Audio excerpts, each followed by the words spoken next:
This is a wonderful opportunity for netball to get back into the grassroots, ensuring that First Nations coaches are forming part of a broader ability to empower and build skills and capabilities within the netball landscape. We started a research project 10 years ago. We had the chance to speak to 30 coaches around the country, and one of the things they shared was that there's an absence of pathways into coaching. So what we're trying to do now is work in partnership with our member organisations at state and territory level, but also work with the community, because that's what this is about. This is about providing a really tailored approach that meets the needs of the local First Nations community. So whilst we're at Netball Australia, it's a very generic way of what we're trying to do in terms of increasing participation and representation. It's got to be able to be adapted and agile to meet the needs of each respective First Nations community across Australia. You know, one of the key reasons why you see a lack of our girls representing in elite levels of netball is the lack of coaches. You know, they've got to feel safe in those environments, and it's like that pride and identity. And if, you know, they haven't got netball coaches, if there's not like First Nations administrators, that whole thing, it's, you know, there's not safety in those pathways for our girls to go through and achieve. From when I grew up, there was always a shame barrier, and that's one thing I've taken with me for a long time. It's that I don't want them to feel ashamed to have conversations with coaches and all that kind of stuff, because that actually stops them from going to a higher level of playing netball. So I want to say a massive, massive thank you for you guys coming along today. It really, really means a lot.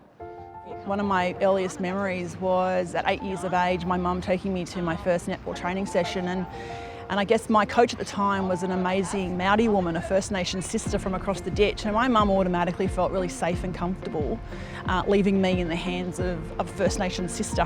Having that opportunity to share and give back to Mob about some of my learnings, so that when you start your coaching journey or continue on your coaching journey, it might just help spark some thinking and some thought. All right? That's one of the things I think we can do, is ensuring that, you know, whether it's mum, dad, nan, auntie, whoever the caregiver is of our netball child, that when they rock up the training and they see an Aboriginal coach there, they're feeling really comfortable and confident leaving that child there, knowing they're in a good, safe pair of hands, culturally safe pair of hands. But again, I want to say a massive thank you to Andrew and Netball Australia, and a big thanks to Visit Victoria as well. I wish you well. And I think they've got an opportunity to elevate the voices and actions of the young people that take part. Also encourage them to think about players that they coach taking up coaching roles down the track to keep giving back to their community, as is their way. So it really just contributes to broadening out the lens from which people play and coach in netball.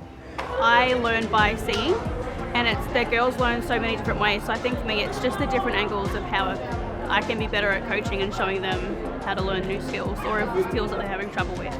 I can't help our young ones be better and achieve their netball dreams if, you know, I'm not equipped to help them do that. So yeah, build my knowledge to help their knowledge and take it back to community. What about defensively? What are they doing defensively? Yeah. There's plenty of coaches out there already volunteering their time, working with young kids, adults, mentoring young people, being the role model, creating that safe environment for them to play sport in. So it's about putting them into the system so that they can take whatever opportunity comes next as a result of being accredited. I think for us, it's already hard. So I think if we have the coaches in, I think is the first big step, because then it creates just a culturally safe space for the young girls to come up and not feel so alone. And I think that's such a big thing as an Aboriginal person, is feeling alone and feeling shame. So I think if the coach is there at the start, it creates just an easier, I guess, pathway for the young girls to get. We haven't done enough, and I've been at the receiving end of that as a past player. I see it now as a pathway coach in the system of netball. And you know, I think what's really important is to recognise that there's so much untapped talent in our community, and you know, if Australia wants to continue to be world number one, we've got to recognise the need to expand where we actually go and identify talent across Australia. The world's coming for us, so we need to make sure we start to investigate untapped communities such as First Nations community to find that diamond in the rough, because trust me, they're out there.